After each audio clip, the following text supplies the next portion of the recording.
Hello and good morning, everyone. Happy Tuesday. Good to see all of you.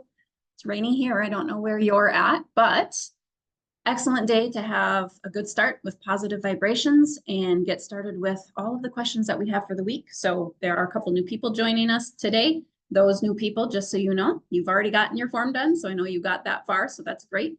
Just to kind of a recap, if you go into your programs on your Practice Better dashboard, you're going to see your digital program for your program, but then you're also going to see group sessions program. And that's where you're going to want to look for all of the replay information. That's where you access your form. And that's how I know what we're going to talk about each week is what everybody's concerns are and needs that you have put into the form. So we tend to be able to kind of group and have a bunch of things that everybody is kind of working on. So we're going to get started with that today. You can find all of the replays in that group form. You can go back and watch them as many times as you want to. So we did have a couple questions about the difference between Sam and Patty, and we had a couple comments about the Patty breaks. And so I'm going to dive in a little bit about Sam and Patty.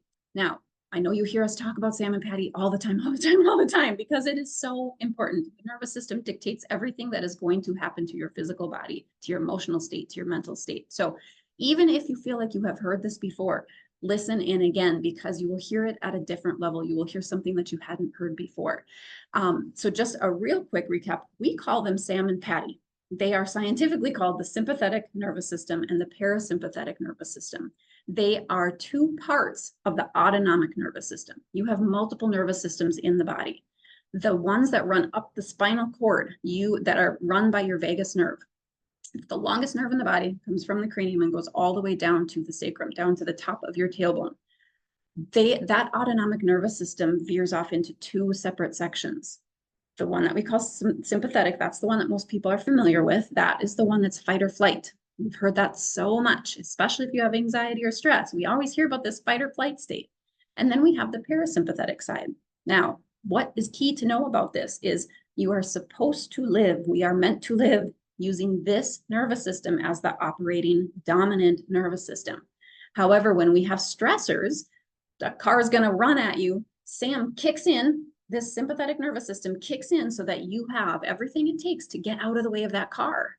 And then once that is done, that emergency, that acute state is done, sympathetic should recede and then parasympathetic should be more pronounced again. However, when we've done this really frequently, what happens is this sympathetic dominant state, that becomes the dominant state. It doesn't remember how to go back to that parasympathetic simply because we are causing triggers, and constantly keeping this running. Now, I will tell you, this is the state that uses so much of your fuel. It uses such a good percentage of your energy. For those of you that are feeling fatigued or have chronic fatigue issues or just don't sleep well, have lots of sleep issues, have fibromyalgia, even chronic pain, you are most frequently operating in this sympathetic dominant state. So another good reason why we need to train our bodies to get back to this. The parasympathetic side has all of the constructs and all of the hormones and all of the cues and all of the signaling to be able to heal. This has the side to have all of the hormones and all of the chemicals and all of the signaling for you to survive. We don't want to survive in life. We want to be in a healing, ease, flow kind of state. So if you're constantly feeling anxiety, good signal that you are probably in this state because you are operating on hormones and signals that are rapid fire. They're very, very quick. So it's great that we have both systems. It's great that we have this system. I call them our friends. That's why we call this one Sam and this one Patty. Sam is meant to hop out, push you, have your back, do the things that you need to do to take care of yourself and survive. She gets a little bossy, and so she needs to learn to recede a little bit. And we need to learn how to call her in and then how to ask her to recede. And we need to know how to call Patty in. Patty's your chill friend. That's the one that we want sitting with us the good majority of the time. And we need to learn how to call her in so that we can, if we've been operating from this typical sympathetic dominant side, we have to learn how we can consciously switch that because autonomic system means automatic. We don't have to think about it. Our body just knows to do it. Well, we've trained it to know how to do this side, this side, this side, this side. So consciously, we say, take a patty break. One of your comments was about your ability to take patty breaks this week. I'm so proud of you. I know it feels really good to accomplish all those things that you were accomplishing this week. What does that mean? What does that look like to take a patty break? So you're consciously saying, okay, whew, I know that I had that stressor. Thank you, Sam. Thank you, sympathetic system. Thank you for doing everything that I needed to do so that I had the fuel and all of the stuff that I needed to be able to get through that. I am going to put that book back on the shelf. It's there if I need it, but I don't want to live from that state. I don't want to keep bringing that story around and around and around and around, because it's like I'm just constantly staying in that same state then. I've healed it. I've addressed it. I got through it. Now it's not appropriate for Sam to be here anymore. It's appropriate for me to move on with my day. So I'm going to ask Patty to come back in. And I'm just going to say, all right, Patty, you and me, let's hang out. Time to chill. Time to go on with the next part of our day. What do we got? We're kind of lightening our load that way. We're lightening our feet. We're not staying in a stagnant, heavy place. We're not staying stuck. And when I'm talking like that, notice how your body just kind of naturally takes an exhale. Notice how your shoulders just kind of start to drop a little bit. I want you to pay attention to how your body feels in a SAM state, which it typically will feel very jittery, very hard, very rigid, very tough, very tight. You're really tensed all the time because you're ready for action. You're ready to spring at any moment.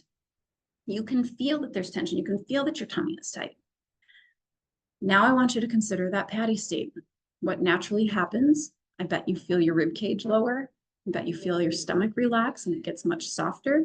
I bet you see that your shoulders relax. Your breathing starts to feel a little bit more full. So your speech starts slowing down.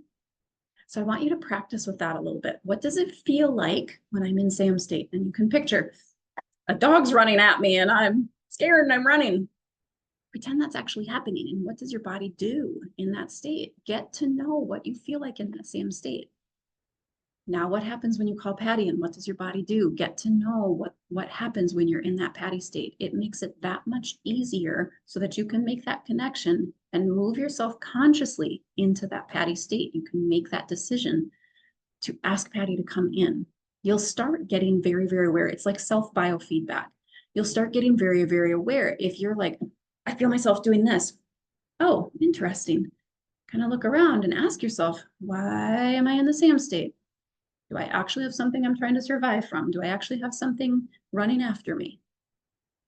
Now you can consciously, actively make yourself go into that Patty state. Relax your shoulders and start breathing. So getting to know that little bit of biofeedback is going to be really helpful for you, because we want you to be very aware of what your body is telling you.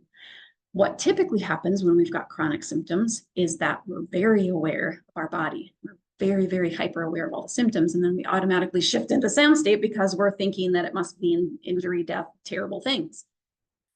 We want to be aware of the body and use it like it's signals. Oh, I'm feeling tense. Oh, I'm feeling tight. Oh, my stomach is hurting. And then get curious on why. And the first question about why you're feeling that is to look around your environment. I'm feeling these things. Does that mean I'm in SAM or Patty state? I'm in SAM state. What do I notice in my environment? What's going on in my brain? What's happening around me? Do I need to be in SAM state? Is that the appropriate state for me to be in right now? And if not, go ahead and shift into Patty. Now, what's also interesting is you can be in a very, very active, you can have stressors happening in your life. You can have very active things happening in your day, and you can do it in the Patty state. Once you start giving yourself that biofeedback and you're recognizing when your body is shifting from one to the next, now you can be in a stressful event, or you can go into a stressful situation. You have a meeting coming up that you're not looking forward to, or you've got a tense talk you have to have. You can shift into that Patty state. You can still do what you need to do from a Patty state. Now, I want to tell you, there are definitely times where you want Sam on your side, but we get to consciously evaluate that. That's retraining that automatic response. And then, more likely than not, your body will naturally switch back and forth the way that it should. It is your natural state to be in a parasympathetic state. It is your natural state to be relaxed. It is your natural state to have smooth muscles that have good tone to them, but are not tight and tense. So I don't think we know that. I talked to a massage therapist and she says, almost everybody has these really tight, hard calves. And she said, it's like if you were to massage a lion, like they have huge muscles to be able to run really fast. But when they're not running, they're really, really relaxed, very sinuous. We are not like that. It's like our muscles just stay tense like that all the time. So pay attention to what your body is doing. Okay. I'm going to kind of jump ahead. One of the things on my list, one of you had commented, I like to know that there is a way to get my body back to where it should be. And I'm highlighting the fact that you said to where it should be. That tells me, one, you have a natural inclination and a natural intuition to know that this is not a normal state for your body. You sought something out. You found us. Obviously, you weren't feeling how you should feel. You were trying to find answers for it. Instinctively, you know this is not what the body should be acting like. And so I just wanted to bring that up because it seems so obvious, but it's really not, because we have seemed to start thinking that anxiety or illness is normal. That's natural for us. And it's really not. Just like it's normal to shift in and out of Sam and Patty, it's normal to be exposed to things and then deal with them. Have a virus, have an illness, and then go back into health again. It's when we're here all the time, we don't get back to this one, our bodies start being very unnatural in how they act. The longer that we do this, the more unnatural our body starts to act. So I know it sounds so crazy that we talk about the nervous system and Sam and Patty all the time, but that really is the core root of why our illness starts. We are sitting in the mud for far too long. We're sitting here and we're not giving the chance to recover. And so our natural innate state does not have the opportunity to come out, doesn't have the opportunity to thrive. Instead, we kind of keep it in the muck, and the only thing that can really happen is disease that is happening. So just the fact that you are here and the fact that you are learning. Now, for this particular person that posted that, I know you haven't gotten to the Sam and Patty lesson yet. That is coming. So that will be coming in your module, and you'll have that one-on-one with your coach so that you can learn. And hopefully this has helped, and now you can ask some more questions as you get into that module. For the rest of us that have been through this lesson or have heard this multiple times, I always say it in a little bit of a different way. So I am sure that you picked up on something a little bit different, and I'll be happy to hear in your forms what you picked up on this time that was a little bit different than how you'd heard it before. Okay, let's see. I want to get to a relationship question. The things that are happening to our physical body, so much of it, like we said, is related to the state that you're in. Your work, your environment, the things you're exposed to every day, the foods you eat, your relationships are hugely influential on giving your senses a perception of safety. If you have a perception of non-safety, you're going to be in that Sam state. If you have a perception of safety, it's easier for you to be in that Patty state. So your relationships, your environment, all of the things that are around you are going to help dictate to your senses. And then your senses pick up, I'm safe, I'm unsafe. So relationships are a huge part of your healing, a huge part of your recovery, a huge part of reflecting back to you who you are. If you have not seen, there are 2 books. This one's currently in the office. The other one, we're out of stock. It's called Successful Relationships. That is available on Amazon. But in both of these books, it talks about the 4 principles that have to happen to have an actual relationship. Relationship simply means how you're relating to or with another person.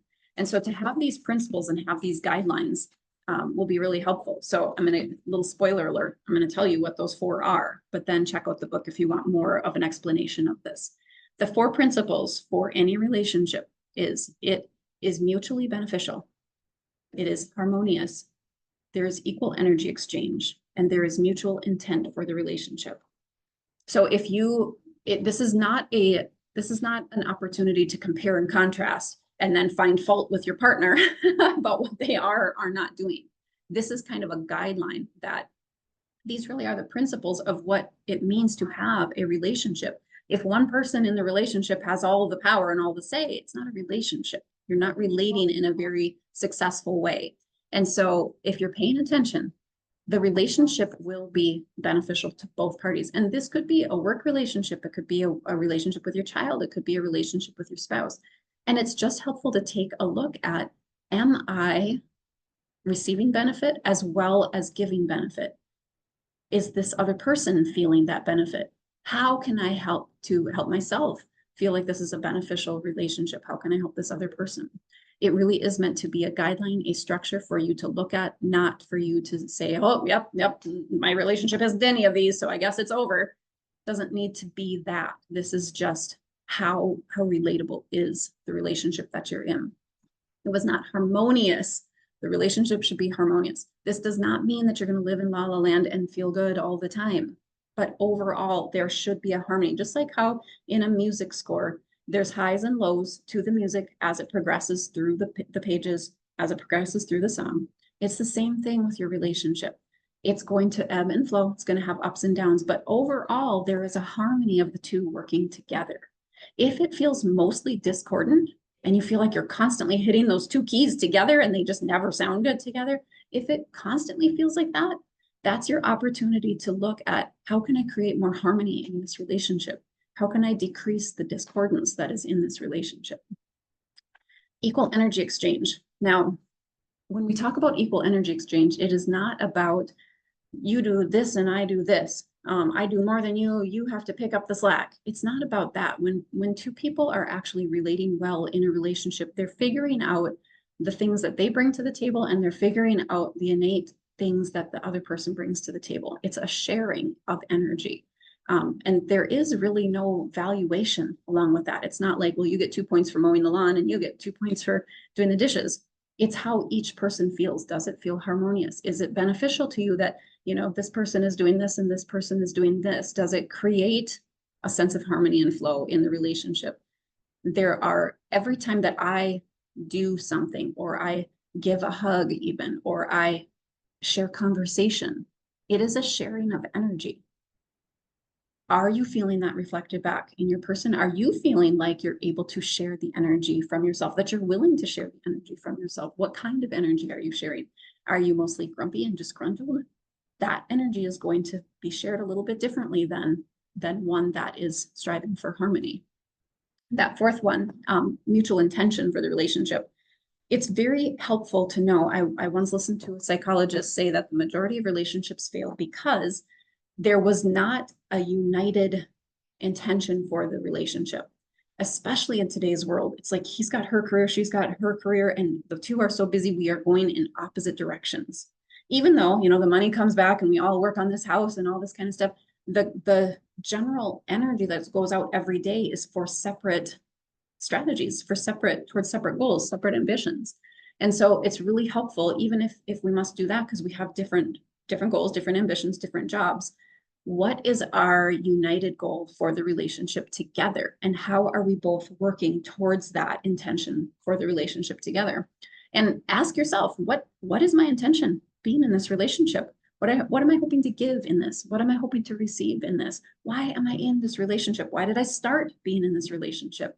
That's a good conversation to have. So when this person said the challenge for this week was my relationship, I take that very seriously, because your relationship with yourself, your relationship with every person that is in your space, has a direct impact on your feeling of safe or not safe, has a direct impact on your feeling of survival versus peace and harmony. So look to not just your relationships, but look to everything that's in your environment, not to the point where you're stressing out about it, but this is a time of just being aware. This is a time of standing back and just being the observer. What am I observing happens to my body? Where am I feeling it physically in my body when I'm around this person, or when I'm doing this activity? What truly makes me happy? What people do I really feel comfortable with? And learn from yourself. A lot of the time of being in program is really getting to learn yourself. There are physical reasons why your body will act the way it is. And most of it is to get your attention to the inner stuff that we're not dealing with. Okay, guys, I hope that that helped. Hope it was informative to you. Any questions that you have coming from today, put them in your group form for tomorrow. Any things that you have as you're going through your coursework, as you're going through your one-to-ones with your coaches, put those in your forms. I appreciate getting to keep in touch with you and hear how your weeks are going. I will see some of you coming up real soon in your mid-program assessments, and others of you I'll see as you float around the office. It's always a pleasure to join you. We'll see you guys next week.